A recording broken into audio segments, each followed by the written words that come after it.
My name's Sophia Rouches. I'm a skier for Outdoor Research, and I ski primarily at Mount Baker. Oh man, I've been skiing since I was like 2 years old for a really long time, but I've been skiing professionally for like the last 4 years now.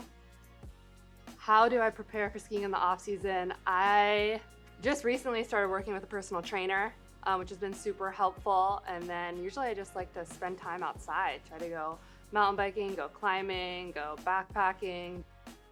My favorite breakfast before skiing, it's tough because I love pancakes with peanut butter and extra syrup, but it's not the best for long tours. So I would say when I'm really going out there for a long time, I'd go for a breakfast burrito. Go-to backcountry snack, I would say Haribo gummies. Because they're so good. They're not like the most nutritious, I would say, but they'll really, they'll cheer you up when you're struggling on the skin track. Talk about skiing, I don't know. I love skiing. I'd rather ski than talk about it.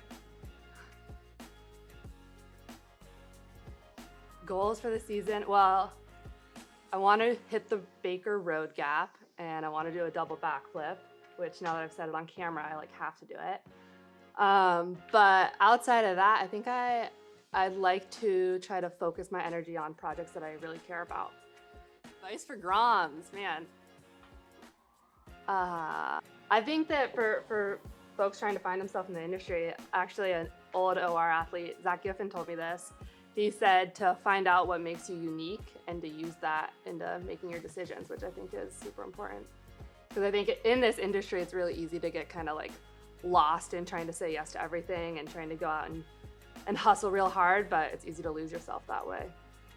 Keeping the goggles not fogged. You have to dry out your goggles. I think it took me like 20 years to figure out that if you leave your goggles in the car, they're just gonna keep getting foggy.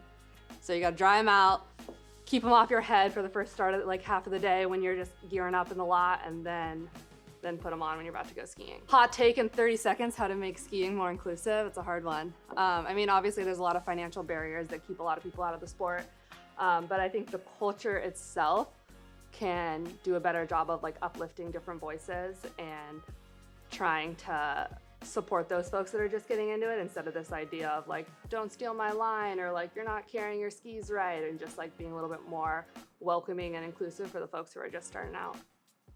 Fear in the moment. Yeah, I think it's like when I'm standing on top of a line and feeling scared, I try to like think about where the fear is coming from. If it's like, oh, I'm not feeling on today, or feeling sketched out about the avalanche conditions or whatever it may be, like those are reasons that I stop what I'm doing. But if I'm just like freaked out because I'm about to hit like a big line or a big jump, then I try to just tell myself that I got it. Like, I've done the work to put myself there, and I've kind of done the groundwork to get to that point. And so it's like, I think it's a matter of believing in yourself and then visualizing yourself doing it. Because if you see yourself tomahawking down the mountain, you're gonna tomahawk down the mountain. So it's like, you gotta, visualize the trick or visualize where every turn's gonna go, and then just put it down.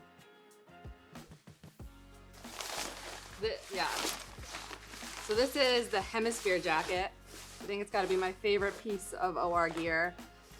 I think I was always someone who storm skiing in the Northwest just like accepted that you always get wet, and then I tried this jacket and realized that it doesn't have to be like that. You can actually stay dry. You can have like full Gore-Tex shell to keep you out of the elements, but not like sweating inside. It's breathable.